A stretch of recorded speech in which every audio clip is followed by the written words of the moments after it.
Test 4. You will hear a number of different recordings and you will have to answer questions on what you hear. There will be time for you to read the instructions and questions, and you will have a chance to check your work. All the recordings will be played once only. The test is in 4 sections. At the end of the test, you will be given 10 minutes to transfer your answers to an answer sheet. Now turn to Section 1. Section 1. You will hear a woman telephoning a car rental company to ask about car renting services. First, you have some time to look at questions 1 to 5.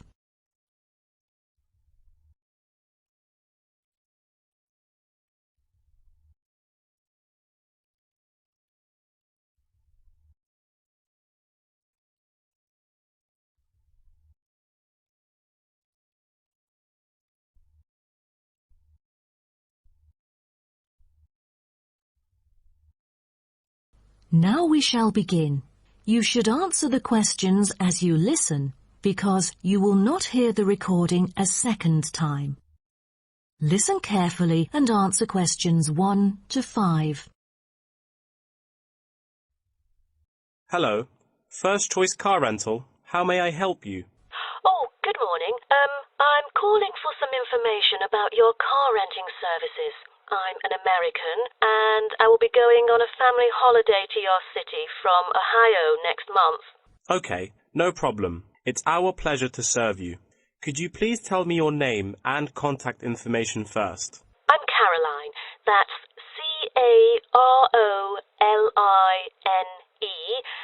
And my telephone number is 0419 6570156. Okay, I've got that. And how can I send you our quotation? If you are satisfied with our arrangement, is email all right, or should I send it by post? The latter, please. I'm afraid I'd prefer to read it on paper. That's no problem. I'm considering renting a caravan for a week, but I don't really know the price range for it, since I haven't rented any car through that method before. I think it should be within my budget of $50. You know, we have various caravans at different renting prices, according to the class of vehicle, facilities inside, mileage, etc. I'd recommend the Explorer, taking your budget into consideration, which is of good value and will cost you $39 per day. Is that okay? Of course, that's fine for me. I know the Explorer. That could save me $11 each day. You know, a family holiday will be costly. That van is perfect.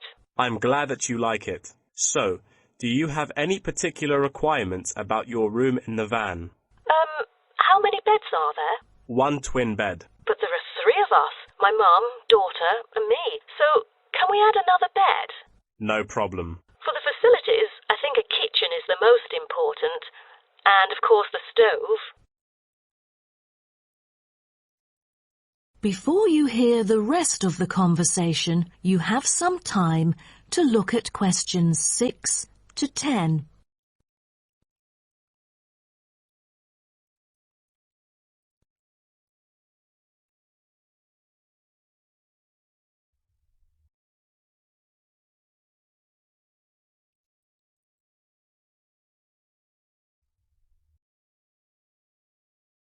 Now listen and answer questions 6 to 10. In our vans, such as Explorer, there are all the basic bedding materials you need, like pillows and blankets, as well as some equipment for daily life. And many things can be added into your room according to your needs, such as a coffee maker. Well, I need to have a heater in case it'll be cold at night, and a microwave, of course. All right, I've taken notes of all these things. Actually, all our vans should be taken from our company, which is not too far from the city centre, so we can pick you up from the centre for free. Is that okay? Oh, I'm afraid we'd better be picked up from the airport, as we are foreigners in your country and not familiar with the transport system. Is that all right? Yes, it is no problem. With that comes the information for the insurance. I need the driver's name and age. That is my daughter, Chris, who is 19, the youngest driver amongst us three. I'm sorry, but our company only accepts caravan drivers aged 25 or over, according to our regulations. So... Well, that would be me, Caroline, and I'm 49 years old. And where was your driving license issued? I mean the country. I've got a license in America, but I've also got one in Australia, which is still valid. Is it better for me to register the local one from your country? Yes, that might be better. So your registration number is... That is the end of section 1. You now have half a minute to check your answers.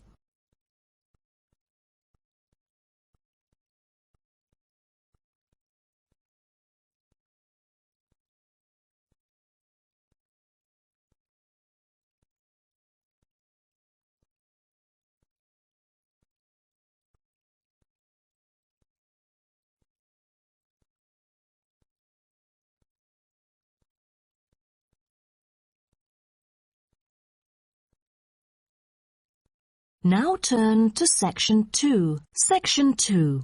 You'll hear a talk between a host and a professor called Alison Downing about cocoa beans. First, you have some time to look at questions 11 to 16.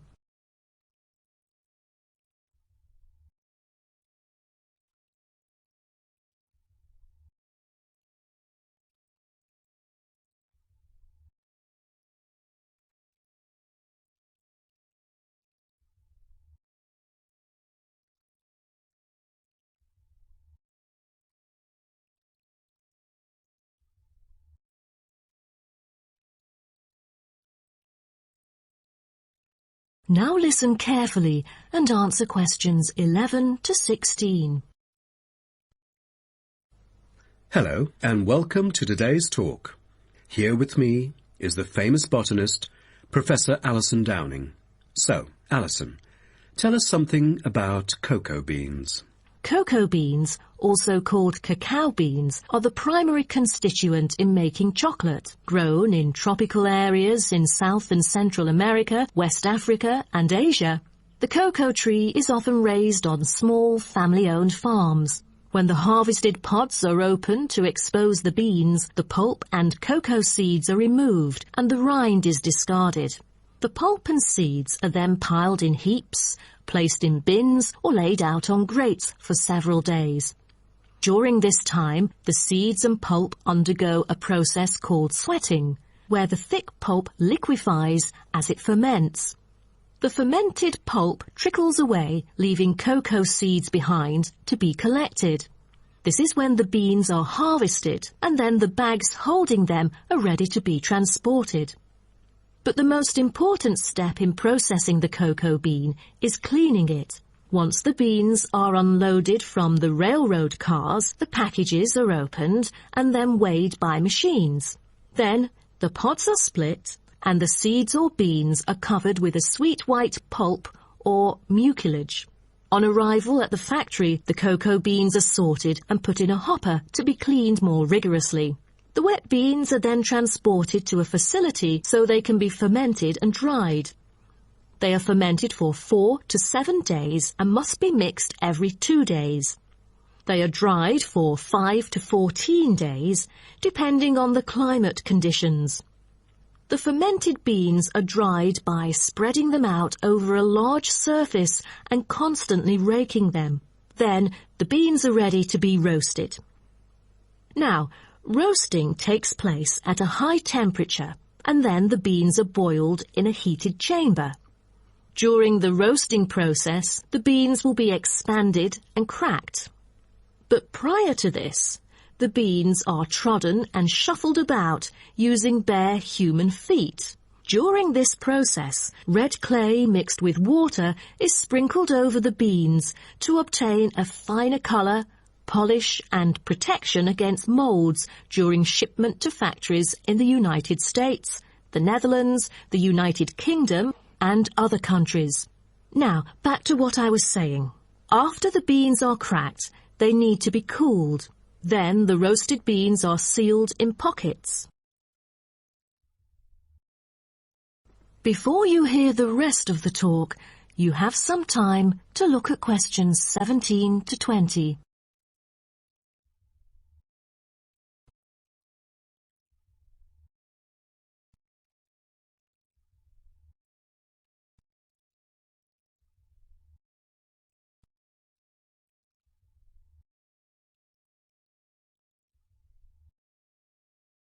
Now listen and answer questions 17 to 20.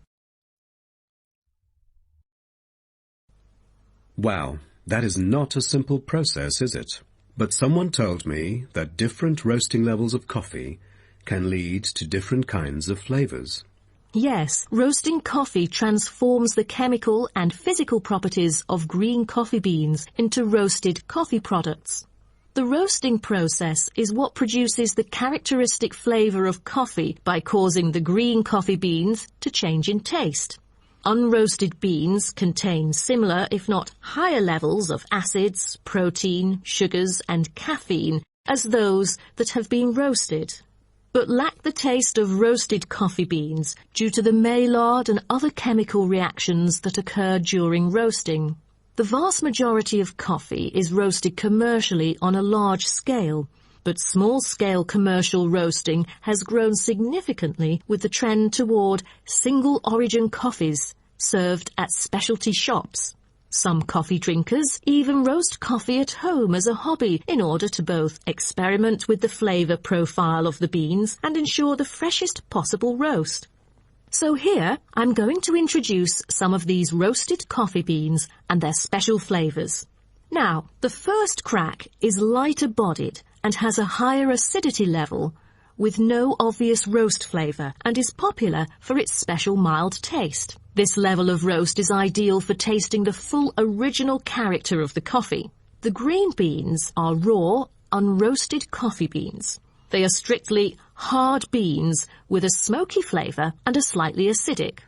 We've also got French roast, and the flavour that comes across in French roast coffee usually has more to do with the roasting process than the actual quality of the beans. By the time the beans are dark enough to qualify as French, most of their original flavour has dissipated.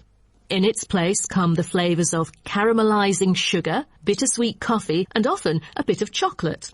And finally, espresso smoky. That is, coffee brewed by forcing a small amount of nearly boiling water under pressure through finely ground coffee beans. Espresso is generally thicker than coffee brewed through other methods, has a higher concentration of suspended and dissolved solids, and has creamer on top. As a result of the pressurized brewing process, the flavors and chemicals in a typical cup of espresso are very concentrated. Espresso is also the base for other drinks, such as cafe latte, cappuccino, cafe macchiato, cafe mocha, flat white, or cafe americano. That is the end of section 2. You now have half a minute to check your answers.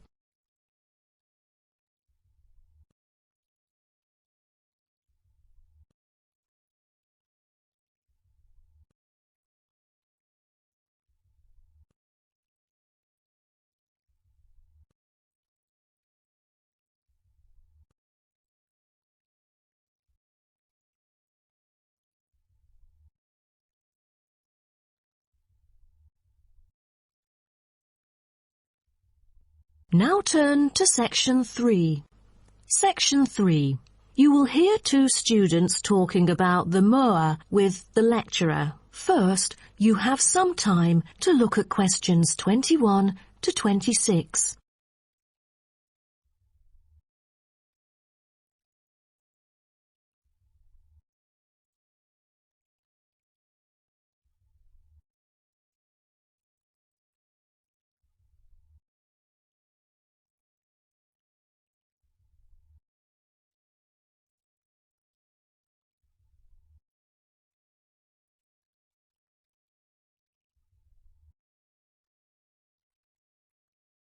Now, listen carefully and answer questions 21 to 26.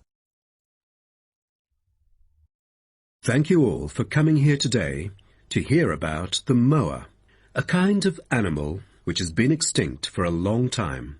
Well, first of all, we look at what the moa are.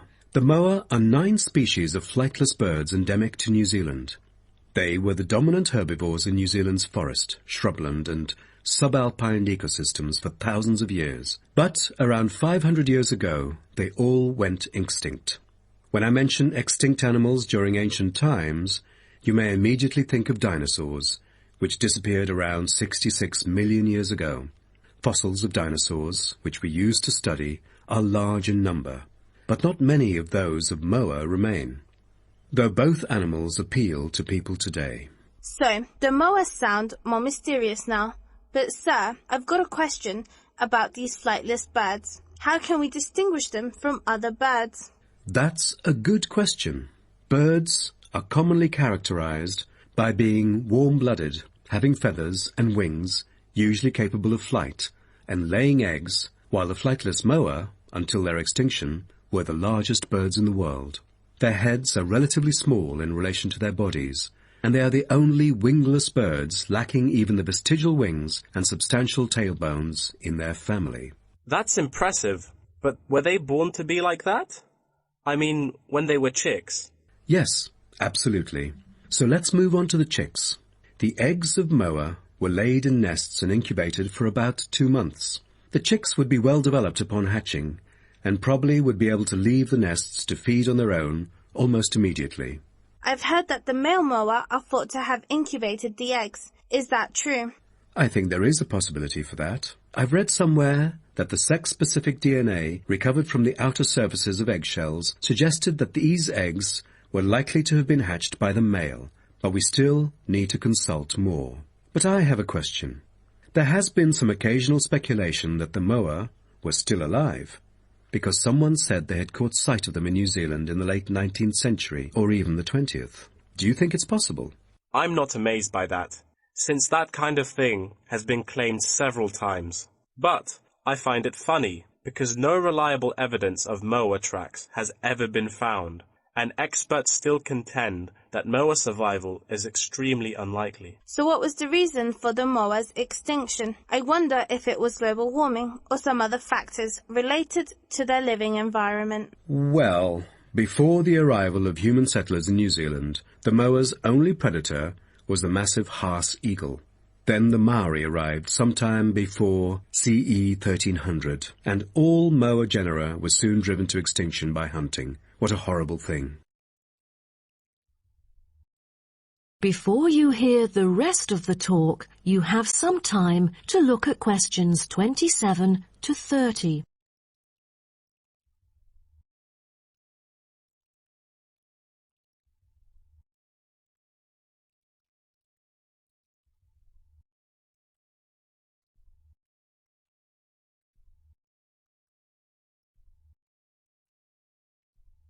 Now, listen and answer questions 27 to 30. All right. Now let's look at the features of some species of moa. The South Island giant moa may have been the tallest birds ever known, and the second tallest of the 9 moa species is the North Island giant moa, with the females being markedly larger than males, both in weight and height. And I've heard that the smallest of the moa birds are the coastal moa. Is that right? Yes, you were right. And have you heard about any other kind of moa before? I know the crested moa. The eggs they laid may be larger than others. As they mainly lived in the remote interior of the southern island, their fossils are rare or absent in archaeological sites, and no egg remains have yet been identified. Are there any species of moa that have got more fossils? Yes, of course. A considerable amount of remains of the stout-legged moa exist, due to the well-preserved properties of their habitat. Their skulls reveal relatively bad vision, a good sense of smell, and a very short bill. Then there is the eastern moa. They were remarkable in having very long and narrow windpipes, which probably enabled them to make louder, more resonant calls than those of other moa, and had the greatest vocal abilities, so they could communicate when they could not see each other in the forest or at night. They used a range of senses, apart from sound, in their search for food, such as their sense of smell and vision. That is the end of section 3. You now have half a minute to check your answers.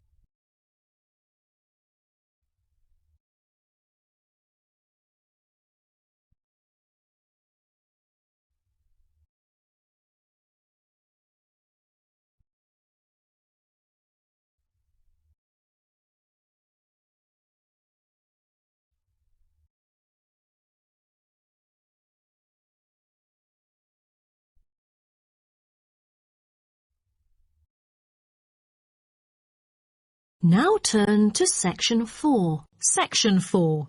You will hear part of a lecture about time measurement. First, you have some time to look at questions 31 to 40.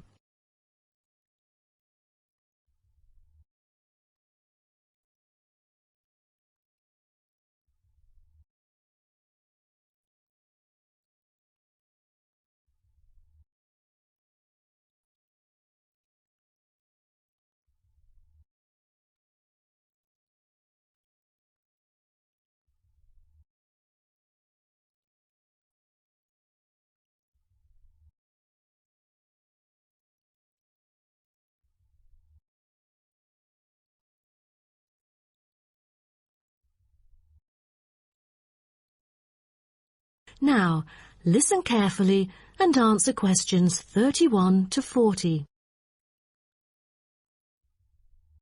Good morning, everyone. Today, I'm going to talk about the research project I've been involved in on time measurement. Do you know how time is measured? Consider how we measure length and how, with time, we encounter a difficulty. Before we could grasp it, it would slip through our fingers. In fact, as we can see, we are forced to have the resource to measure something else, the movement of something in space or a set of movements in space. All the methods that have been employed so far really measure time by a motion in space. The measurement of time is no easy matter, a scientific unit only arrived at after much thought and reflection. As the most primitive form of measurement, the sun seems to be natural. Ever since man first noticed the regular movements of the sun and stars, we have wondered about the passage of time. Prehistoric people first recorded time according to the sun's position. To start off, let us take noon, which is when the sun is on the meridian at the highest point of its course across the heavens, and when it casts the shortest shadow. But this measurement, which was regarded as a major one in ancient times, was less important than the natural events that occurred.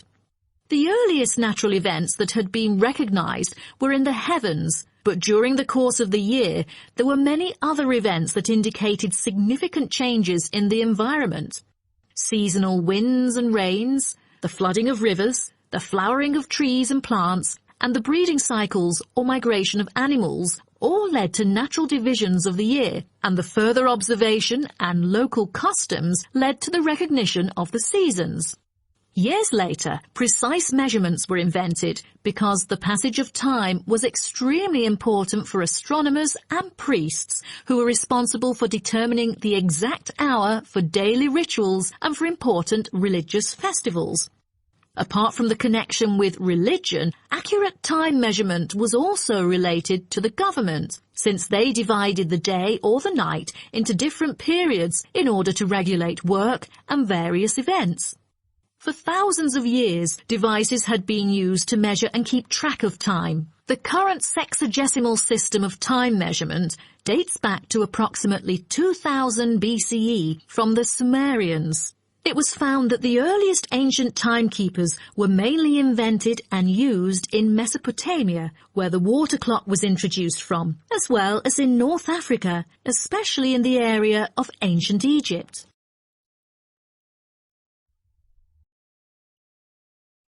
So, now I'd like to introduce you to some of the most well-known ancient timekeepers, as well as the disadvantages of them, for which they were replaced by various new forms of clocks that were used afterwards. A sundial is a device that tells the time of day by the apparent positioning of the sun in the sky. In the narrowest sense of the word, it consists of a flat plate and a gnomon which casts a shadow onto the dial. As the sun appears to move across the sky, the shadow aligns with different hour lines which are marked on the dial to indicate the time of day. However, it was quickly noted that the length of the day varied at different times of the year. Therefore, there could have been a difference between clock time and sundial time. In addition, the sundial was of no use at night, so a water clock was invented. The water clock, or clepsydra, appeared to have been invented around 1500 BCE and was a device which relied on the steady flow of water from or into a container. Measurements could be marked on the container or on a receptacle for the water. It was reliable, but the water flow still depended on the variation of pressure and temperature from the top of water in the container. As the technology of glass blowing developed, from some time in the 14th century, it became possible to make sand glasses. Originally, they were used as a measurement for periods of time like lamps or candles, but as clocks became more accurate, they were calibrated to measure specific periods of time. The drawback, however, as you can imagine, was the limited length of time they could measure. The last timekeeper to be introduced is the fire candle clock. Candle clocks took advantage of a simple concept, the slow and consistent nature of a burning wax candle. By utilizing this process, our ancestors were able to keep steady track of the time. The clocks were created by engraving the length of the candle with evenly spaced markings. Each marking represented a single unit of time, and, as the wax burned down, each hour would disappear. However, the drafts and the variable quality of the wax mainly influenced the time of burning. Like oil lamps, candles were used to mark the passage of time from one event to another rather than tell the time of day. That is the end of section 4. You now have half a minute to check your answers.